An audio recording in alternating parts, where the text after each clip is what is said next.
정말 진심으로 감사를 드립니다. 오늘도 이 아침 믿음으로 나와 주를 찬양하며 경배하며 또한 시작할 수 있도록 인도하시니 감사합니다. 오직 하나님께 영광 아버지 하나님 돌리는 우리의 삶이 생애가 되어질 수 있도록 인도하여 주옵소서. 내 구주 예수를 더욱 사랑합니다. 내 구주 예수를 더욱 의지합니다. 내 구주 예수를 더욱 가까이 합니다. 오늘도 말씀이 우리를 교훈하게 하시고 말씀 속에 하나님의 참으로 거룩하신 영광이 또한 거룩하신 능력이 아버지며 우리의 삶을 통해 나타나도록 주님 역사하여 주실 것을 믿고 감사하며 예수님의 이름으로 기도하옵나이다. 아멘. 할렐루야. 오늘 이 아침에 주신 하나님의 말씀은 로마서 14장 우리 8절과 9절 두 구절 읽습니다. 함께 읽습니다. 우리가 살아도 주를 위하여 살고 죽어도 주를 위하여 죽나니 그러므로 사나 죽으나 우리가 주의 것이로다. 이를 위하여 그리스도께서 죽었다가 다시 살아나셨으니 곧 죽은 자와 산 자의 주가 되려 하심이니라. 아멘. 자, 17절 말씀 더 읽습니다. 하나님의 나라는 먹는 것과 마시는 것이 아니요 오직 성령 안에 있는 의와 평강과 희락이라. 이로써 그리스도를 섬기는 자는 하나님을 기쁘시게 하며 사람에게도 칭찬을 받느니라. 그러므로 우리가 화평의 일과 서로 덕을 세우는 일에 힘을 쓰나니. 아멘. 자, 오늘 주신 하나님의 말씀의 제목은 사나 죽으나 주의 것이로다 하는 말씀의 제목을 가지고 함께 은혜를 나누고자 합니다.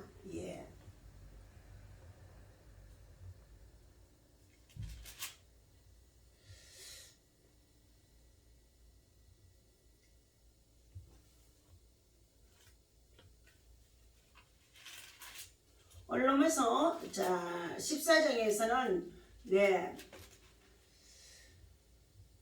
우리가 살아도 주를 위하여 살고 죽어도 주를 위하여 죽나니 그러므로 사나 죽으나 우리가 주의 것이로다.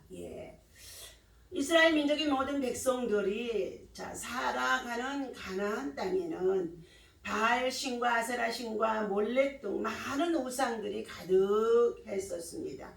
우상을 숭배하는 이들의 가장 큰 관심은 번영과 행복이라는 것입니다. 번영과 행복이라는 것이죠. 가나안의 신앙은 결국 자신의 풍요와 부요를 위해서 우상을 이용하는 것이라는 것입니다. 우상은 풍요와 번영으로 가는 과정에 필요한 것들이라고 많은 사람들이 그것을 기대합니다. 그러나 기독교의 신앙은 그것들과는 전혀 다르다는 것입니다. 기독교의 신앙의 종착지는 오직 하나님의 영광을 위하여서 하나님의 나라와 의를 위해서 영혼의 때를 준비하며 살아가는 줄로 믿습니다. 그래서 기독교의 신앙의 종착지는 자기 번영과 행복이 아니며 하나님의 영광이 목적이라는 것입니다. 그분의 뜻이 삶의 지표로 생활 가운데 나타나야 된다는 것입니다. 그런데 이렇게 하나님을 목적으로 살아가는 삶이 우리의 인생의 여정 속에서 어떠한 삶으로 나타나는지 오늘 본문 말씀 속에서 사도 바울은 말해주고 있습니다. 사도 바울은 말합니다. 우리가 살아도 주를 위하여 살고 죽어도 주를 위하여 죽나니. 그러므로 우리는 사나 죽으나 주의 것이로다. 바울은 우리가 주님의 소유라고 우리의 생명이 하나님의 것이라고 단언하고 있습니다. 하나님의 나라와 영광을 볼 수 있는 영안이 열려야만이 이처럼 우리는 하나님의 소유요 하나님의 나라의 것이라는 것을 말할 수 있는 것인 줄로 믿습니다. 이 고백을 진실하게 할 수 있다면 주님의 소유자로서 주님의 소유꽃, 주님의 소유자, 주님이 우리를 정말로 소유하는 소유자라는 것을 확실히 인정할 수가 있는 줄로 믿습니다.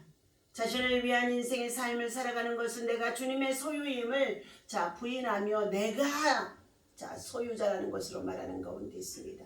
우리 모두는 다 하나님 나라에로부터 오게 되어지는 생명이요 또한 하나님께서 취하실 수밖에 없는 생명이라는 것입니다.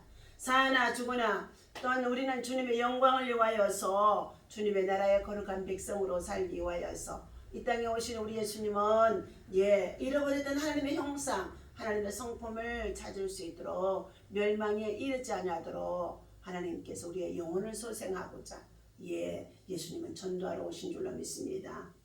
예수님도 제자들에게 말씀하셨습니다. 누구든지 나를 따라오려거든 자기를 부인하고 자기 십자가를 지고 나를 따를 것이니라.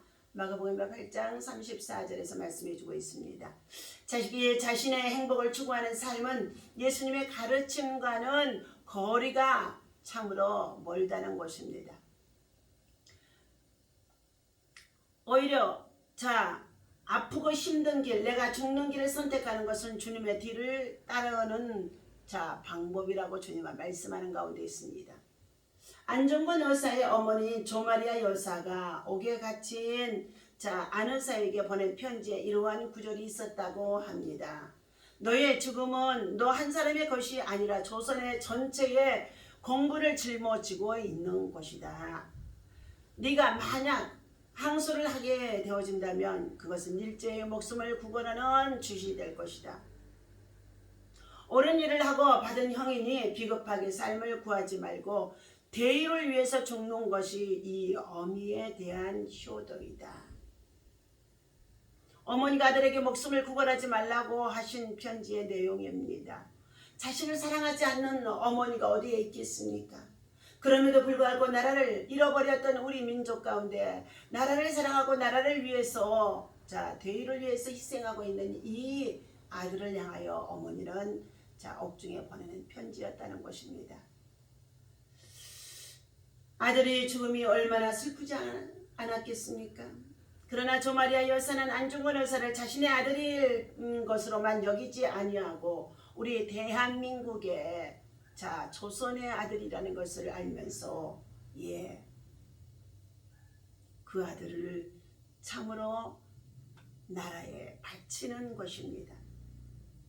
내 생명은 나의 것이라고 여기는 사람들은 절대로 갈 수 없는 길이라고 볼 수 있는 것입니다. 바로 우리 주님께서 말씀하셨습니다. 너희가 누구든지 나를 따라오려거든 자기를 부인하고 자기 십자가를 지고 나를 따를 것이니라. 손에 참으로 세상 것을 우리가 잡고는 하나님 나라에 들어갈 수 없다는 것을 말해주고 있습니다. 우리는 사나 죽으나 우리는 주님의 것입니다.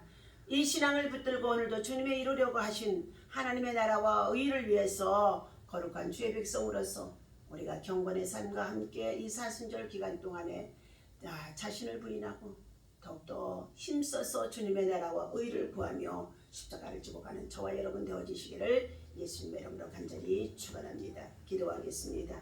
하나님 아버지, 하나님의 나라에 먹는 것과 마시는 것과 것이 아니요 오직 성령 안에 있는 의와 평강과 희락이라고 말씀하신 가운데 있습니다. 이로써 그리스도를 섬기는 자는 하나님을 기쁘시게 하기 위하여서 사나 죽으나 주의 것이로되 주님의 영광을 위해서 살아간다고 말씀해 주셨습니다. 오늘도 주신 이 말씀을 따라서 우리가 우리의 생활 전체를 통하여 살아도 주를 위하여서 죽어도 주를 위하여서 정말로 살 수 있는 하나님의 백성 하나님의 나라의 일꾼 되어질 수 있도록 이 사순절 기간 동안에 더욱 성령으로 충만하게 하여 주시옵시고 말씀과 기도와 또 하나보다 하며 성령의 능력이 우리의 삶 가운데 나타날 수 있도록 인도하여 주옵소서. 무엇보다도 하나님의 나라를 열방에 참으로 하나님 선포하고 증거할 수 있는 복음의 전도자로서 하나님 날마다 기도하는 것들이 하나님의 나라의 뜻을 이루게 하여 주옵소서. 하나님 감사합니다. 오늘도 성령으로 충만하게 하여 주옵소서. 우리 주 예수 이름으로 간절히 기도하옵나이다. 아멘.